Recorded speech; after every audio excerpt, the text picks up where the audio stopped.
తూర్పు టీవీ వార్తలకు స్వాగతం. కేంద్ర మంత్రి కింజరాపు రామ్మోహన్ నాయుడుపై వైసీపీ నేతల విమర్శలను తీవ్రంగా ఖండించిన నర్సన్నపేట ఎమ్మెల్యే బగ్గు రమణమూర్తి జాతీయ అంతర్జాతీయ స్థాయిలో ఎదిగిన కేంద్ర మంత్రి కింజరాపు రామ్మోహన్ నాయుడిని చూసి ఓర్వలేక వైకాపా నాయకులు లేనిపోని విమర్శలు చేయడం సరికాదు అని ఎమ్మెల్యే బగ్గు రమణమూర్తి అన్నారు. ఈ సందర్భంగా కత్తిరివాణిపేట క్యాంప్ కార్యాలయంలో కేంద్ర మంత్రి కింజరాపు రామ్మోహన్ నాయుడుపై కొందరు వైసీపీ నాయకులు చేస్తున్న విమర్శలను ఎమ్మెల్యే తీవ్రంగా ఖండించారు. అభివృద్ధి చూసి ఓర్వలేక అసత్య ఆరోపణలు చేస్తున్నారు అని మండిపడ్డారు. జిల్లాకు అభివృద్ధి తీసుకురావడంలో ఆయన కీలక పాత్ర పోషిస్తున్నారు అని, ఒరిస్సాతో సంబంధం ఉన్న నీటిపారుదల సమస్యలు మరియు నేరేడి బ్యారేజ్ వంటి అంశాల పరిష్కారానికి కేంద్ర స్థాయిలో కృషి చేస్తున్నారు అని పేర్కొన్నారు.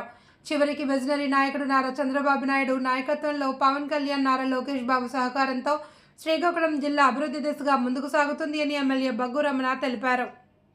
పార్టీ నాయకులు మా యువ నాయకుడు రామ్మోహన్ నాయుడిని విమర్శించడం వారి తాలూకా అవివేకం.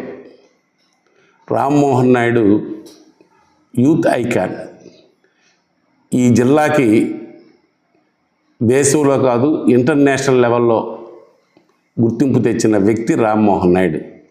మన ఆస్తి రామ్మోహన్ నాయుడు. అటువంటి రామ్మోహన్ నాయుడిని విమర్శిస్తూ వారవలేని తరమది. మీరు 14 నుంచి 19 వరకు ఏం చేశారన్నది ఒకసారి చూసుకోవాలి. గురువింద గింజకి దాని నల్లమచ్చ దానికి కనబడదు. పెద్దలుగా నల్లమచ్చ దానికి కనబడదు గురువింద గింజకి. అలాగే మీరు చేసింది మీకు కనబడదు. ఇవాళ ప్రజానాయకుడు ఎవరు వెళ్ళినా హక్కును చేర్చుకునే తత్వం ఉండే వ్యక్తి రామ్మోహన్ నాయుడు. ఈవేళ కాదు, తండ్రి నుంచి అలవాటు పడింది పందా అది. ఢిల్లీ నుంచి ఇవాళ శ్రీకాకుళం వరకు రామ్మోహన్ నాయుడు ఏమిటో అందరికీ తెలుసు.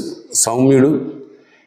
ఈ రాష్ట్రానికి ఏదో శ్రీకాకుళం జిల్లా పార్లమెంట్ సభ్యులు అవ్వచ్చు, ఈ రాష్ట్రానికి ఏం చేసినాడంటే ఇవాళ రైల్వే జోన్ లేకపోతే స్టీల్ ప్లాంట్ ఇవాళ పరిరక్షించడంలో మన రామ్మోహన్ నాయుడు పాత్ర చాలా ఉంది.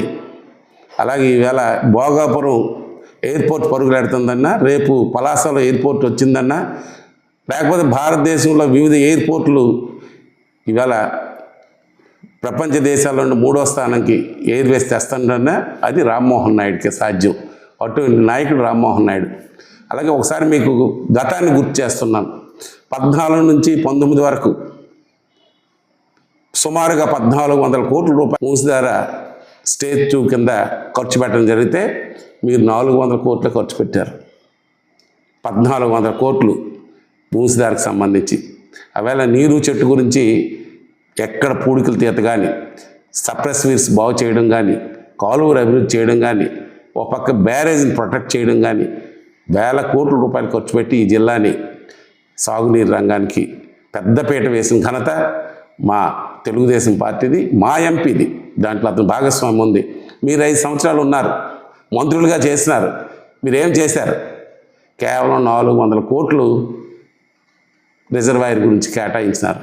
అదే మేము 11 నుంచి 1400 కోట్ల రూపాయలు రిజర్వాయర్ పనులు కేటాయించాం.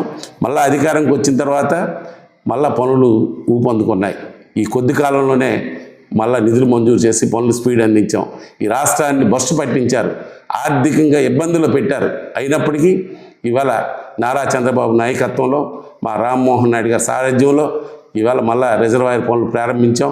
నేరేడు బ్యారేజ్ అనేది చాలా సున్నితమైన విషయం, మీకు తెలుసు. కారణం అంటే 2 రాష్ట్రాల మధ్య ఉండే సమస్య అది, కోర్టులతో కూడుకునే సమస్య అది. ఇది పరిష్కారానికి ఇప్పటికే పలుదపాలు కేంద్ర మంత్రులతో అతను సమావేశం ఏర్పాటు చేయడం, ముఖ్యమంత్రి గారి దృష్టిలో పెట్టడం, మరి ఒరిస్సా ముఖ్యమంత్రితో కలిపి ఉత్తర ప్రత్యుత్తరాలు జరపడం చేస్తున్నాడు.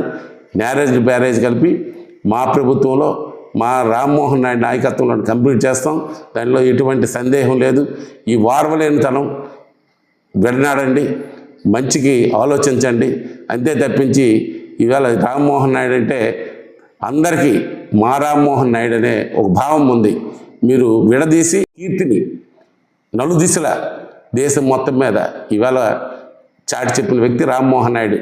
అదే తీసుకుంటే మరి ప్రపంచ స్థాయిలో జరిగే సదస్సుల్లో కలిపి మన దేశం తాను గొంతు విడిపించిన వ్యక్తి రామ్మోహన్ నాయుడు. అటువంటి రామ్మోహన్ నాయుడికి విమర్శించడం తగదు. ఇటువంటివి విన్నాడాలని కోరుకుంటూ, ఆడలేక మద్దిలు ఓడన్నట్టు మీరు చేయలేక అది ఎవరి మీద నిందలు తోసి, రామ్మోహన్ నాయుడు మీద నింద తోసి మీరు ఏదో సునకానందం పొందుతున్నారు. కానీ ఈ రాష్ట్రం గురించి కానీ ఈ జిల్లా గురించి కానీ ఆలోచించే కుటుంబం తండ్రి నుంచి రామ్మోహన్ నాయుడు గారు, ఎర్రన్నాయుడు గారు, అచ్చెన్నాయుడు గారు అనే విషయం మీరు గుర్తుంచుకోవాలి. చంద్రబాబు నాయకత్వంలో ఏదైతే దగాపడ్డామో, ఏదైతే అన్యాయం చేయబడ్డదో ఈ జిల్లా తాలూగా సమస్యల్ని పరిష్కరించడంలో రామ్మోహన్ నాయుడు మేమంతా ఉండి ముందుకు తీసుకెళ్తామని ఒకసారి ఈ వేదిక ద్వారా నేను తెలియజేస్తున్నాను.